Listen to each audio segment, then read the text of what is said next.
o lugar diante de nós era tão fechado que não cabia nada, esse poste e tudo mais, e nós estávamos ali. O que vai acontecer, né? E ali eu aprendi duas lições.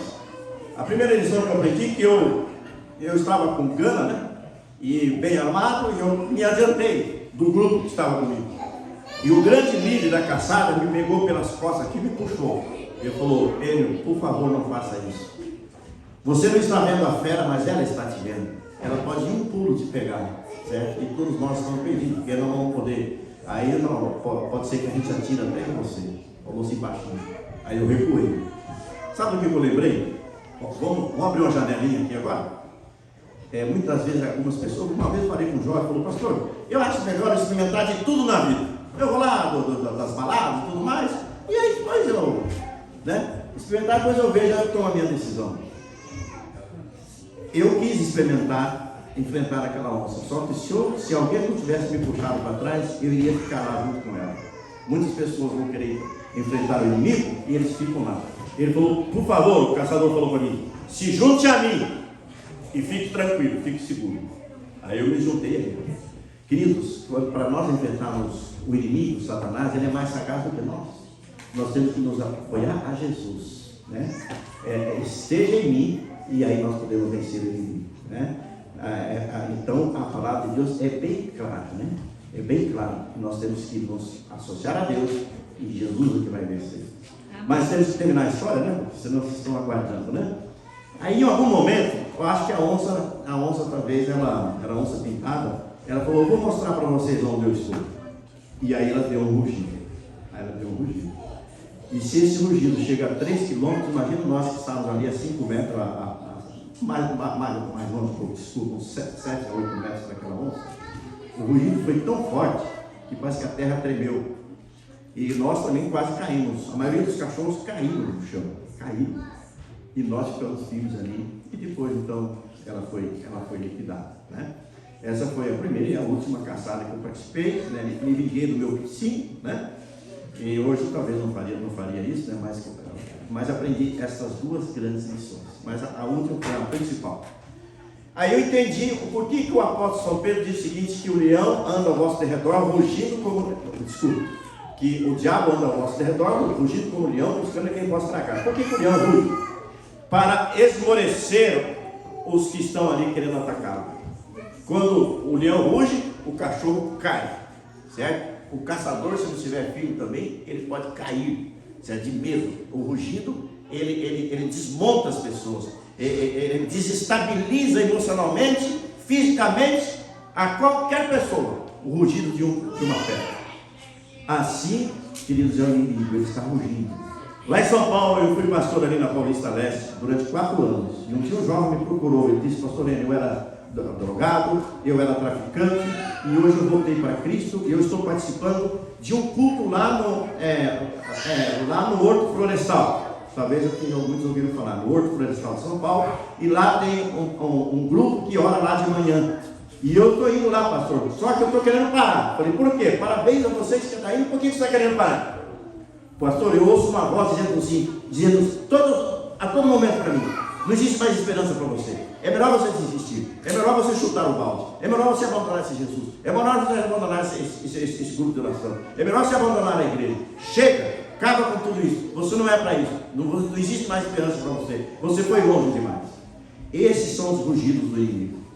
Portanto, quando você estiver diante de uma dificuldade, quando você ouvir uma voz te acusando que você é pecador, que você um dia fez aquilo, outro dia fez aquilo outro, por favor, pode dirigir seu inimigo e dizer, como Jesus disse: vai de Satanás, certo? Porque o sangue de Jesus faz o inimigo tremer. O inimigo não tem medo dos pastores, dos anciãos, mas ele tem medo da palavra de Deus. Ele tem medo do sangue de Jesus. Ele tem o sangue de Jesus. Ontem a minha nora estava contando uma história de alguém, né, que foi cantar uma igreja, ela estava ali também, e o inimigo ele manifestou-se através de uma pessoa. E aí aquela cantora começou a cantar o hino Jeová Castelo Forte. Ele tem a palavra de Deus, ele tem o sangue de Jesus. Mas, queridos, estamos falando em viagem. Temos os inimigos, temos as dificuldades, mas o que nós devemos fazer nesses momentos de dificuldade? Temos também as crises, os sofrimentos. Eu disse na minha classe ali, que tivemos ali juntamente com com o irmão Alan, né? E a irmã Dayane, que eu fiz o evangelismo na África. E vou só contar uma história da África, entre as muitas que ali aconteceu. Primeira coisa que eu quero dizer para vocês, eu vou dizer aquilo que eu disse para eles.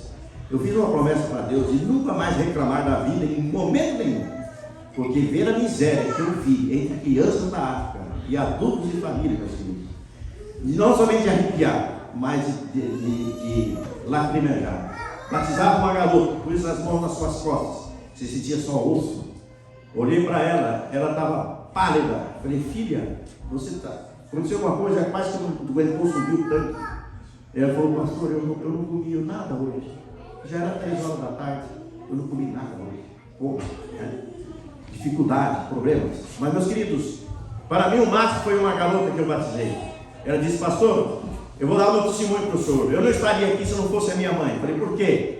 E você sabe que na guerra civil que teve ali em Angola, certo? Muitos anos e ficaram muitas bombas que eles colocaram nas matas, aquelas bombas ficaram ali ainda acionadas. Bombas ficaram ali ainda, elas podiam estourar. E muitas pessoas foram atingidas por essas bombas. E essa senhora, mãe daquela garota, trabalhava na roça. E um dia ela foi atalhar o caminho. E o que aconteceu? Ela passou em cima daquelas bombas, a bomba arrebentou, explodiu e ela teve a sua perna amputada. E ela continuou trabalhando com muleta para salvar a sua família, muitos filhos, inclusive essa garota que eu batizei.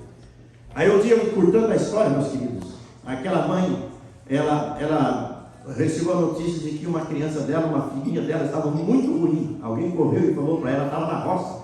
E ela falou, está ruim, você tem que ir bem rápido. E mais uma vez ela quis cortar caminho por um outro capão de mato. Ela achava que não tinha bomba naquilo ali, porque ela viu alguém atravessando. Mas, meus queridos, ali havia uma bomba. Ela passou em cima da bomba e ela teve a outra perna amputada. E aí, deitada na cama, aquela filha falou para mim, pastor Eni, eu nunca ouvi a minha mãe reclamar de Deus. Eu nunca vi a minha mãe xingando. Eu nunca vi a minha mãe se lastimando. Ela deitada ali, esperando pela misericórdia de Deus. E eu nunca vi a minha mãe amaldiçoando o seu Deus. Por isso eu estou aqui para ser grato. Queridos, é nessas horas que o Espírito Santo toma conta de você e de mim. Existem certos problemas na minha vida e na sua vida, e às vezes na vida de casais, que eles só são resolvidos. Guarde isso, você esquecer de tudo que eu falei, não esqueça disso. Que eles só são resolvidos à base de Deus. Certo? Tem muita coisa na sua vida que só é resolvida à base de Deus. Tudo posso, mas naquele que me favorece. Vamos avançar, estamos falando em viagem, né? Nós temos uma missão a cumprir. E essa missão é semear, colher e multiplicar, né? Semear, conservar, semear, colher e conservar, certo? Estamos sempre o quê? Pregando o Evangelho em todos os lugares. Agora, meus queridos, isso está muito bem encaixado no resumo da vida cristã. Pastor, mas onde está o resumo da vida cristã? Nós temos que, como caminhantes ou viajantes para o céu, cada dia vivemos o resumo da vida cristã. Mas qual é esse resumo? O resumo da vida cristã está em Filipenses capítulo 1, verso 20, que diz o seguinte: para mim o viver é o quê? É Cristo. Para mim o viver é Cristo. Filipenses 1, 21, galera. Para mim o viver é Cristo. Como assim? Guarda aquilo que eu vou falar. Aqui está o supra-sumo da vida cristã. Supra-sumo é viver em Cristo nas primeiras horas da manhã, através do estudo da Bíblia, da oração, da comunhão com Deus, certo? Viver com Cristo durante o dia. Como nós podemos viver com Cristo? É perguntarmos a cada momento o que Cristo faria se Ele estivesse agora em nosso lugar. Eu comprei esse livro, era de uma autora batista, muito espiritual. E o título do livro é esse: quem faria Cristo se Ele estivesse em meu lugar? Eu quero dizer que aquele livro foi e continua sendo uma bênção para mim. Eu estabeleci um princípio. Aonde eu estiver, o que faria Cristo se Ele estivesse no meu lugar agora? Ele diria isso que eu estou querendo dizer? Ele assistiria a isso que eu estou querendo assistir? Se Cristo estivesse no meu lugar? Aí é viver com Cristo, tá? Em todos os momentos. E viver para Cristo. Viver para Cristo e viver por Cristo. Aí é o resumo da vida cristã: viver em Cristo, viver com Cristo, viver para Cristo e viver por Cristo. professor de uma universidade na Alemanha. Vida exemplar, professor cheio de amor, de